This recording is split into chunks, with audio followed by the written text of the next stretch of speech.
I'm the Director of Decarbonization Solutions for Danfoss. I've been with the company now for 11 years, in the industry for 28. As you can probably tell, I am one of the few, maybe the only Yank in the room. So if we can get past the irony of a Yank talking about decarbonization, that would be good. All right, so what is the opportunity? So what my team does, we work on large-scale integrated energy system projects. It can be heat recovery from a data center going to a district energy system. It can be hydrogen production and heat recovery from that, and then water production for that, and then that going to storage that then goes to decarbonizing the harder to decarbonize sectors such as transport. It can be various energy systems tying them together. But the biggest opportunity is the one that's highlighted here. And there's various versions of this. I know not everybody, laser pointer is kind of weak, but it works. Not everybody's in here is an engineer, but I think almost everybody is technical. And if you're technical, you appreciate Sankey diagrams. I love Sankey diagrams. I am a Sankey diagram nerd. And there's various versions of this that say basically the exact same thing. If you look from primary energy generation to final energy usage, we're wasting about 2/3 of it, right? And so what we're trying to do is, as much as possible, not only show on small scale with large scale energy systems how it can be done, but create lighthouse projects out of those, working with partners such as HPE to show how to scale it. How do you do this on a repetitive basis, including, as Xavier highlighted, with the modular prepackaged solutions themselves to enable that scalability. But that's the bogey. That's what we're trying to address, is this is an enormous opportunity. When you do that, in general, what you're doing is replacing fossil fuels that are providing, in this case, in almost 95% of our cases, replacing existing boiler systems providing heat to an existing system. And that's a critical note. We're not talking about new heating being provided, right? So we're not talking about new systems in most cases. We're talking about retrofits of existing systems, retrofits of existing data centers, retrofits of existing district energy systems. It's tying systems together in most cases and retrofitting them to increase the efficiency of the data center itself by conversion, for example, to a direct liquid cooling one. And then also that increasing, what we say, basically creating a low temperature electric boiler with that system to replace heating and decarbonize heating on the end use side as well.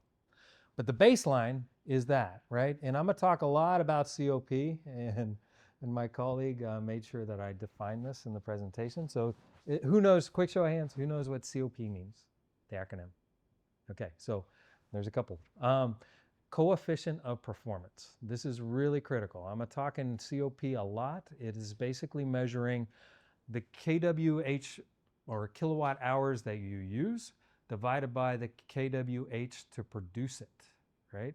So if you're going to have a COP of 5, that means you get 5 kWh of heating for every kWh of electricity input.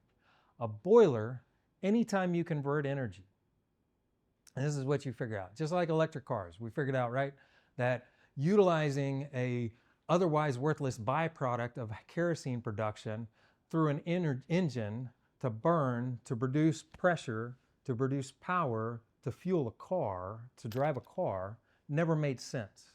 But you have to have the alternative to recognize that that never made sense in the first place. The electric car makes a lot more, if you go back to the Sankey diagram, makes a lot more sense, right? But you have to have the alternative, right? And not converting energy, understanding what the alternatives are and the efficiency of those becomes really critical to the baseline of what you're replacing, and then the baseline of the next best alternative to do the exact same thing. That's what I'm showing here. So on the right-hand side, you have the COP, coefficient of performance, of 2.5 to 3.5. That's an air-to-water heat pump. Air is available everywhere. If you're going to electrify and decarbonize an energy system and do it with the easiest possible methodology, then getting that energy from air is the easiest way to do it. So that becomes your next best alternative baseline. Then we work up from there. Oh, and the goal, forgot the segue, is to exceed spark spread. Another quick show of hands, who knows what spark spread is? Anybody? I know one. Anybody else? Okay. It's also called energy cost ratio. It's funny that you guys don't know, because the term actually came from the first energy crisis in the 70s from financial people that are based in London. And they figured out how critical it was with that first energy crisis in the 70s to understand the kWh of electricity versus gas. Electricity is almost always higher. There's one case where on average it's lower, and that's Sweden, and I'm gonna come back to that. But it is absolutely critical, because if you think about a boiler, which is, if you're converting energy, you can't get over 1 COP, back to that, right? If you're moving heat with a heat pump, you're only bounded by how much you have to move and boost that heat in terms of performance. That work governs that efficiency. So you can also very quickly come to the conclusion that everything, the first conclusion is, okay, everything now is just moving heat. If you electrify an energy system, you're just moving heat from, for example, the data center, where you're generating cooling, which is moving heat, to reutilizing that heat somewhere. And so you're only bounded by that, but you can quickly come to the conclusion that that ratio of the cost of electricity versus the cost of gas, you have to exceed that in terms of the COP to reach what? Anybody? Payback, right?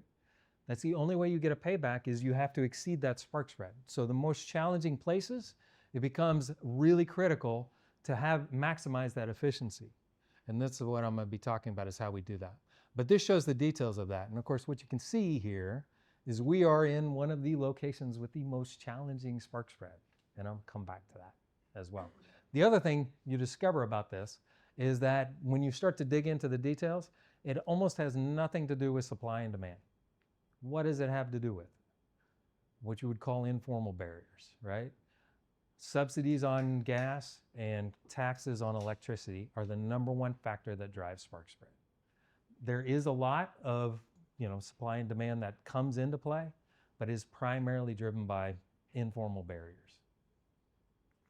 So any policymakers in the room, please help. But the thing the good news is that's changing, and this is why that's changing, right? Because it's an amazing fact. When things change from a political issue to an economic issue, it's a wonderful thing. And that's what's happening with renewables coming into the power grid. No matter what, I come from a place where we have a social media star / sometimes politician that hates your wind farms over here. One specifically off the coast in Scotland that I heard him speak about a couple months ago. He's extremely frustrated right now because he knows he can't significantly impact this, the growth of renewables. And this is why. If you look at renewables relative to the cost of producing energy from other sources, the CO2 emissions reduction of recovering heat from a data center is governed by this, right? You're replacing boilers, but you're also replacing it's critical what you're getting that electricity from that's going to that data center. And so you've got to measure that, but that continues to increase every year, that decarbonization potential, because of this, because the growth of renewables now is an economic factor. It is no longer a political factor. And so that is going to continue, even if you have to, and the legitimate concern with that is, even if you take into account the building storage in, because you have a supply-demand disconnect with renewables, you're still almost at cost parity with what has historically been the lowest cost source, and I think I lost the laser. This one, which has historically been the lowest cost new energy source. You're almost at cost parity, even with storage built in. And as you grow that storage, you're increasing the decarbonization potential. So you're starting with that air-to-water heat pump, your next best alternative baseline, at a 2.5 to 3.5 COP. You have a 60% emissions reduction potential, getting the energy from that in a heating system, and you just go up from there as you increase the renewables into the power grid, replacing the fossil fuel sources in it. But you're also creating that disconnect, right? So supply no longer equals demand. So what becomes critical here? Building in storage. And one of the other takeaways for today is all forms of storage become critical, right? You've heard a lot of people say all forms of energy become critical. I don't know if I agree with that, but all forms of storage become critical in the future. And all of them are effective. But what you see on the left-hand side, thermal storage right there, and then you have pumped hydro, and then you have others, battery storage, and then you have hydrogen production. Hydrogen production, did you know that's a form of storage? It is, right? What you're creating is long-term storage. This is short-term storage to long-term storage. All of them become really critical. What are you also creating if you create a system that recovers heat from a data center to go to district energy? You're creating storage, right? You're creating an extremely resilient system for two reasons. Because you're getting that energy from a system that can't go down, you're getting that energy, that byproduct of electricity that's already been paid for, that's going to go into an energy system that that system can't go down because this system that's providing that energy can't go down, and providing it at scale because it's going to a district energy system to then go to 20,000 people instead of one home, such as with an air-to-water heat pump. And so again, that's a critical comparison when you talk about why the business case for recovering heat from a data center is because of that scale and built-in storage of how you reutilize it. So this is the culmination of all that. The point we make is everything is tied together. When you talk about the energy, another takeaway, when you talk about the energy transition, which is a very real thing, right? And all the factors that come into it, everything is tied together. So for example, you talk about climate change, that drives renewables growth, that drives the opportunity for, or that drives electrification and sector coupling, that drives the corresponding resiliency or criticality of resiliency of an energy system, which then drives the importance of grid level storage, which then drives the opportunity for heating and cooling symbiosis, which is what heat recovery from a data center is. Everything is tied together. And it's basically just a flow down. When you create these business cases, you're creating a flow down of what is the business case of what you're creating, right? These are just a snapshot of, one of the other things that we like to point out is when you are recovering heat from a data center, there is always incentives and there's always regulations that are driving it. It's more so, for example, in Germany, they might not be doing it exactly the way we would recommend doing it, but they're doing an pretty effective job of it. But the opportunity for it is driven also by, and this is just a snapshot, I'm not going to read through any of these, of the opportunities and regulations and incentives that are driving the opportunity for heat recovery from a data center. So again, sector coupling is tying energy systems in together. What we're trying to do is create that resiliency and efficiency of, for example, recovering heat from a data center to go to district energy, using that storage to create that resiliency of that energy system and the decarbonization of it based on the electricity that goes into the data center to provide the cooling in the first place. The other thing that we point out when we go into any of these projects, though, is this is really critical. Always end with the decision on the heat pump. Everything else is much more critical first, starting on the cooling side. And this is to Xavier's and everybody else's point earlier. Maximize the efficiency of that cooling system first, maximize the efficiency of the heating system second, and then work your way back towards the middle. Another way to say this is the Danfoss mantra of reduce, reuse, and resource. It's the exact same thing, but it's thinking about it in terms of the project. Start on the edges and work your way back in. That's what it's saying. Reduce the energy usage by starting on the cooling system, increasing the cooling temperature, and I'll come back to that. And on the heating system, decrease the heating temperature. Another reason that data centers are a very prevalent heating source in Sweden, Finland, Denmark, and a couple other places. Why? Because district energy systems over the last because of spark spread first. Second is because district energy systems over the last 30 years in those countries have lowered from about 120 degrees C to about 80 degrees C on average on the heating temperature. What does that enable? A more efficient system. If you're going to recover heat from a data center to replace that heating, you only have to upgrade that a very limited amount. That increases the efficiency. Then sourcing grid energy finally on the end. When you can't decarbonize based on everything else, then you also source green energy to replace, to make sure that the electricity that you're utilizing is fully decarbonized as well. I'm going to skip through because I'm running a little bit late. one of the points that we make, these are all the projects that we worked on through about December of 2023, and then we stopped tracking because it wasn't telling us anything new. In terms of cooling source temperature, again, we look at everything based on the left-hand side, the source, and the right-hand side, the demand. And this summarizes the temperature of those sources based on low temperature sources, medium temperature sources, and high temperature sources. The main takeaway from this is another one for the policymakers, any of them in the room, if there are any. Not all data centers are the same in terms of the potential for heat recovery, right? If you're going to recover heat from a direct on-chip liquid-cooled data center at 35 degrees C, it makes a lot more sense than trying to get it from an air-cooled DX crack unit-based data center.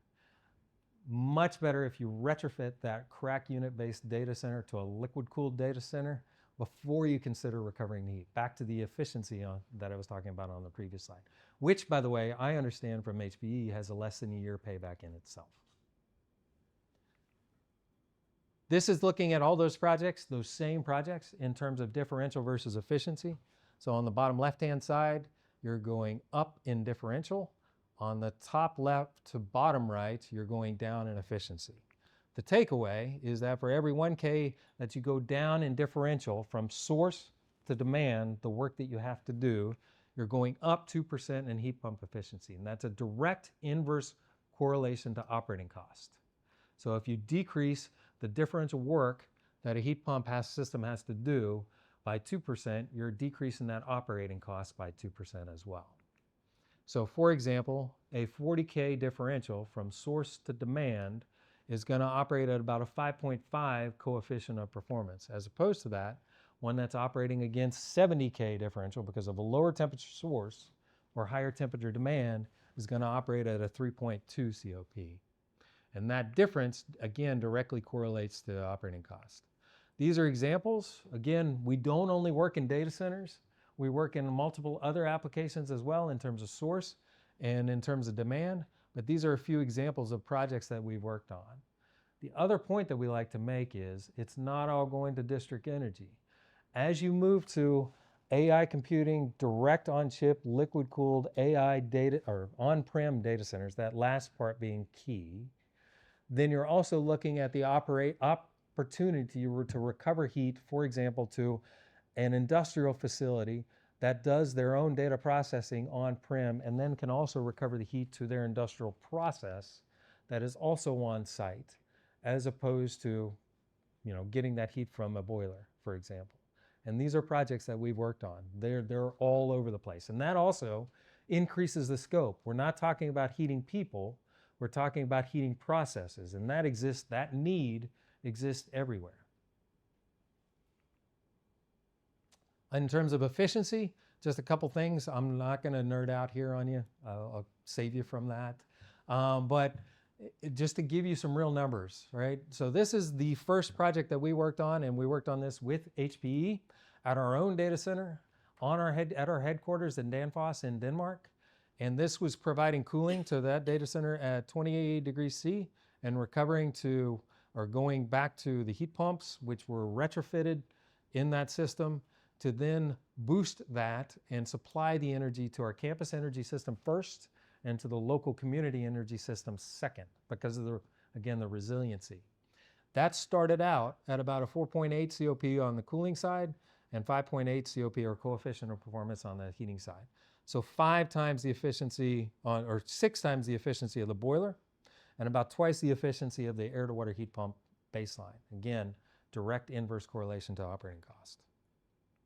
This is what that looked like. It's really easy. The other point that we make is if you're going to retrofit an existing system to recover the heat, if everything is chilled water or is water, water is the ultimate energy transport mechanism along with electricity, right? If it's water, it's really easy to retrofit to a heat recovery system. It doesn't need to be a new system. Almost all the work that we do is on retrofitting existing systems. All you do is tie into that existing system right here on the cooling return line, and then bypass that heat that's going to the water-to-water heat pump that boosts it up to supply it to the campus or to the local district energy system. Super simple retrofit. Then you go to the opportunity created by liquid cooling. Okay, that's what we're talking about. AI computing, direct liquid cooling, and the corresponding increase in cooling temperatures. What is that increase? Roughly 20 degrees, from 20 degrees with that previous one, the last slide I showed, up to 35 degrees C. So what does that mean? 15K differential drop in the work that the heat pump has to do to upgrade it to the final use. That increases the efficiency by 30%. So now you're talking 6.2 COP on the cooling side and 7.2 COP on the heating side. So now you're 7 times that boiler that you're replacing in terms of efficiency. The other thing you figure out though, if it's not on-prem, if you're using it somewhere else, data centers don't like to be in the heating business. I'm not telling anybody anything new here, right? So what do? You solve the problem that you're creating by trying to recover their energy by decoupling the system. So you'll notice that there's an extra component in here. What is that extra component?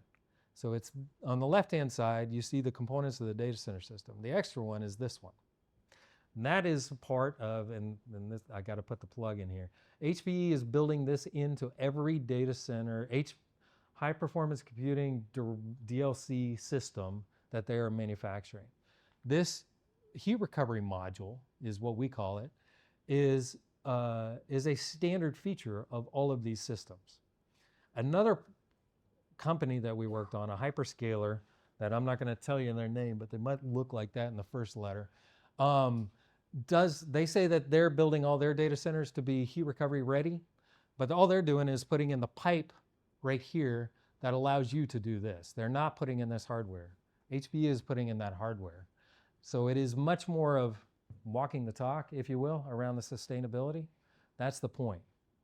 And then that goes to back to the water to water heat. So that decouples the system so that no longer have the electricity penalty of upgrading that heat within the data center system itself. It can now go wherever it needs to be. We've seen it as far as 7 kilometers away from this component to this component, and it's still pencil out from a business case standpoint, to then upgrade it to supply again to the district energy system. That becomes a responsibility of whoever's reutilizing that heat. And you already went through this, so I'm gonna skip over it. And I gotta, okay. Yeah. Basically, this is how we view it from a system architecture standpoint working with HPE. This is what it looks like. So you have the data center direct source of heat. Xavier covered this earlier, so I'm just kind of revisiting it. And then you have the HPE pod pump skid that moves the energy. You know, the pump skid is just moving that water that moves the energy. Then you have the standard heat rejection system. By the way, forgot to put this in on the previous one. When you're moving to, we talked about water reuse and water usage in data centers. What do you use water for in a data center on an ongoing basis? Anybody? Just shout it out. Cooling towers, right? Okay, why are cooling towers used? Can you answer that? As opposed to a dry cooler? Because of efficiency, right? What drives the efficiency? Wet bulb versus dry bulb. Do you guys know the term wet bulb versus dry bulb? Okay. Wet bulb is what governs whether it's foggy in your car or not, right? Wet bulb is the different, dry bulb is the temperature outside. Wet bulb is the wet bulb temperature that is something below that point where things fog up, right? When you have parity, when you have 100% humidity, wet bulb equals dry bulb. Otherwise, wet bulb is low below. You use a cooling tower in a data center because it rejects heat to wet bulb as opposed to dry bulb, so it's more efficient. When you're increasing from 20 degrees C to 35 degrees C, what have you all of a sudden done? You've basically, in all but the hottest climates, eliminated the need for a cooling tower, right? You can use a dry cooler and reject that heat basically all the time now. And so what have you also done? You've eliminated the need for a cooling tower, right? If you're using a dry cooler, even if you're not recovering heat, and I'll come back to recovering the heat, but if you're recovering the heat, you're also doing the exact same thing, right? You're eliminating the need for water usage. Why are you doing that? Because you're doing what we call closing the loop, right? You're not rejecting that heat, so you don't need a cooling tower to reject that heat from, right? You're recovering all that energy, so you're not using that cooling tower, and therefore you're not using that water.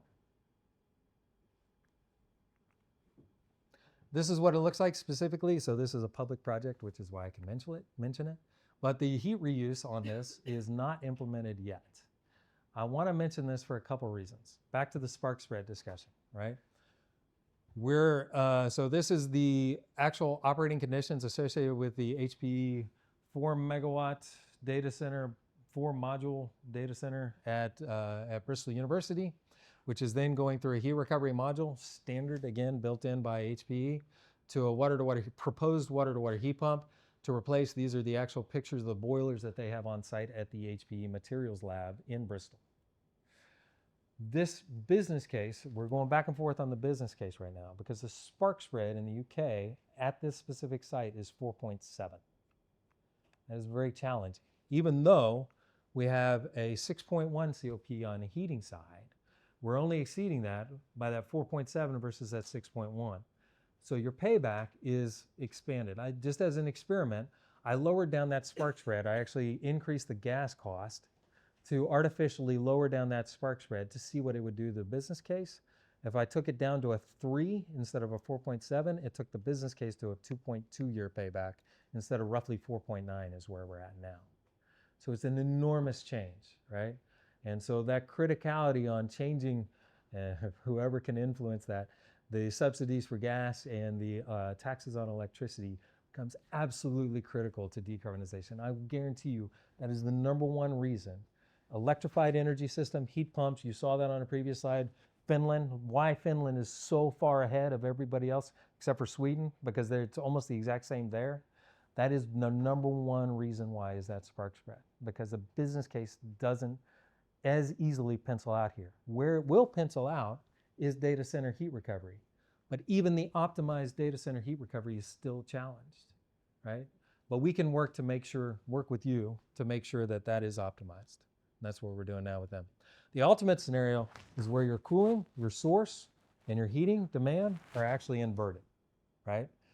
If you have a condition like this, and I got to finish right now, then you have what we call a true symbiosis system, right? If you can recover heat from a data center, you've probably heard about a few instances of this, and the heat quality coming off that data center is higher than the quality demanded by the energy reuse system, then all you're doing is moving energy from point A to point B and not upgrading it.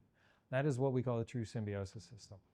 And then you effectively have free cooling on the left-hand side and free heating on the right-hand side. You're just moving energy. So conclusions, the magnitude of efficiency exceeding energy cost ratio or spark spread governs the financial return of any electrified, not just heat recovery from a data center, but any electrified energy system. That is the #1 opportunity, is changing that, right?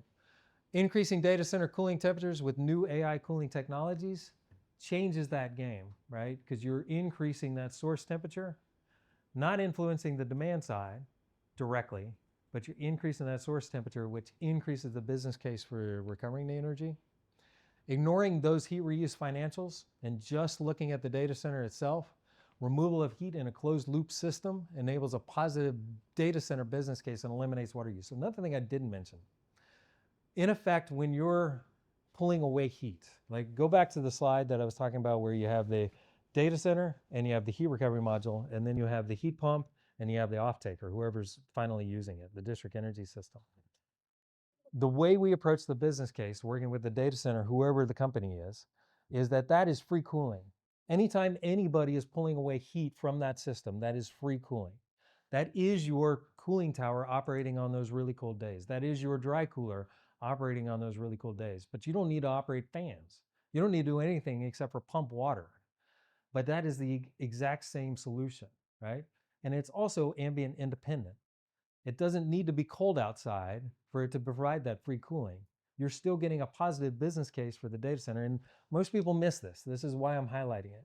Most business cases are written around the heat offtake itself. There is a positive business case for the data center itself just based on that free cooling aspect. Critical facility cooling systems, because of all this, including data centers. Not only data centers, we work a lot on hospitals. We can talk about industrial facilities. We can talk about wastewater facilities. All of those are critical facility systems. And again, why they're the optimal energy source is because they can't go down, right? We see the future baseload energy system or future energy system base loaded with those sources because of that, number one. And that's it.